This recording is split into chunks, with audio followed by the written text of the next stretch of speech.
Hi,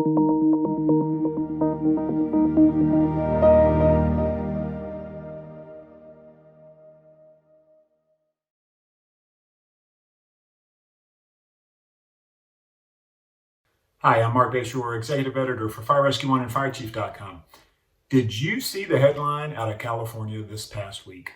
Did you see the headline that said firefighters will no longer be firefighters? Well, that's not exactly what it said, but let's take a look. Out of East Contra Costa Fire Department, the headline says, firefighters will no longer enter burning structures if lives are not at risk. Pretty much says it all. I read the title and I thought, well, here's another mayor trying to play fire chief. And then I got into the article and realized that this was the fire chief saying that his firefighters were no longer going to enter burning buildings if lives weren't at stake. Now, some of the traditionalists amongst us are going to immediately scream and yell, and it's un-American, he's an untraditionalist, he's a coward, he's all these different things. And just like I asked you in the last video to back away from the keyboard for a second, I'm asking you to do the same thing here. Let's back away and think about this for a second. First of all, let's take a look at what the fire chief said. If there is not a life safety issue, if there's not somebody inside, you need to do the best you can to fight the fire from the exterior to the interior, but you cannot be aggressive and overextend yourself. Again, I'm sure there's many traditionalists amongst us that are crying foul over this.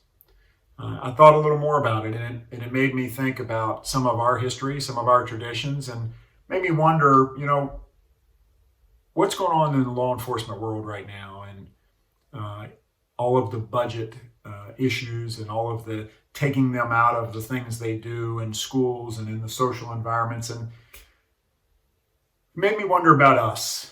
And made me wonder whether maybe we are extending ourselves too much. And I'm not suggesting we shouldn't go into fires. That's not what I'm suggesting. But hear me out for a few minutes.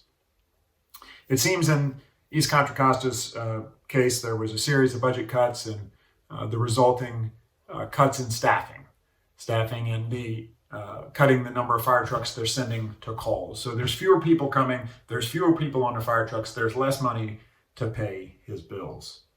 So as he struggled with how to address that, the chief decided that we were going to essentially take a strict 2-in, 2-out policy. That's what I read out of it.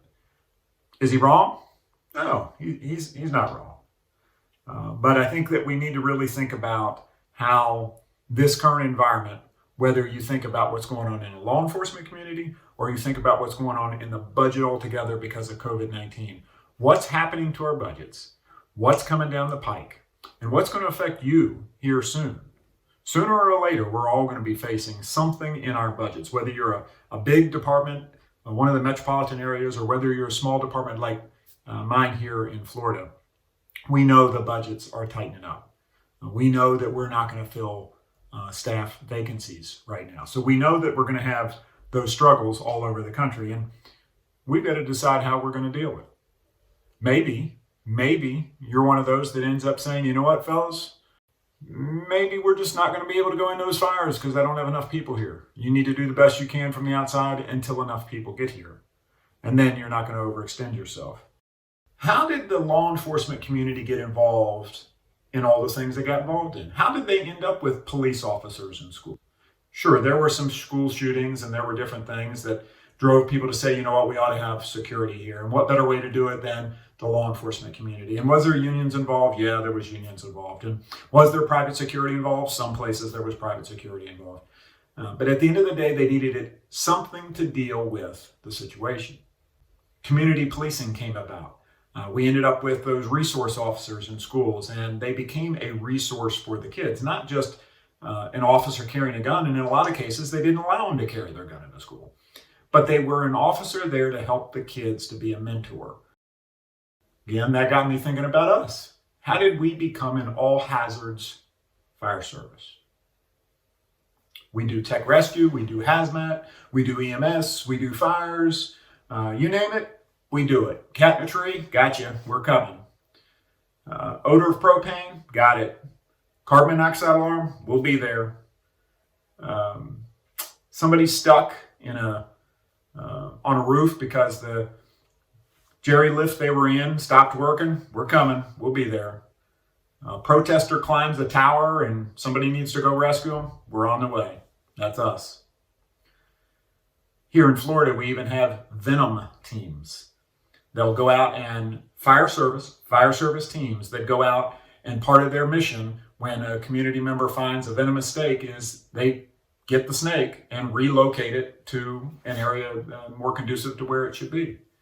How did we get into that scenario? When Benjamin Franklin started his fire service in Philadelphia, he didn't start it to be a fire department per se. He started it to minimize insurance losses. You see, he was an insurance broker, salesman.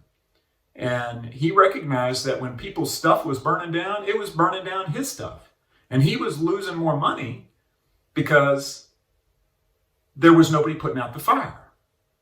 So when he started it, he didn't start it to put out the fire as much as he started it to protect his investment. So as we evolved as a fire service, we have taken on anything and everything that comes along. And folks, I'm here to tell you, this should be a wake-up call. The East Contra Costa situation and the situation you're seeing in the law enforcement community right now has to be a wake-up call. I'm not suggesting we don't go to fires anymore, and I'm not suggesting that we're going to see all of the vitriol political scenarios that you're seeing out of some of the law enforcement and the political community. But I am suggesting budgets are getting ready to tighten up, and you're going to have to make some hard decisions. So you either start making them now, you start thinking about the changes that you're going to have to implement to be able to operate with the budgets that you're given, or someone else is going to do it for you. And that's okay. Just like the Charlottesville, Virginia fire chief who decided enough was enough, and on principle, he resigned. That's okay. If that's not going to be the principle that you're able to support, then you will have a choice to make. I will have a choice to make. That is what it is. But we as a fire service need to start deciding now whether we're going to continue to be that all hazards fire service, just like you're seeing in the law enforcement community now, who had become the all hazards, if you will, law enforcement community. The push now is to strip a lot of that away. Could that be right around the corner for us?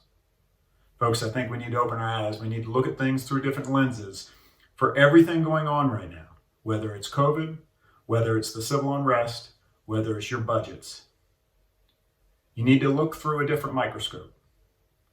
And you need to make sure that you're doing everything you can to keep yourself afloat. I appreciate you spending some time with us today. Stay safe, keep smart, and please follow us on firerescue1.com.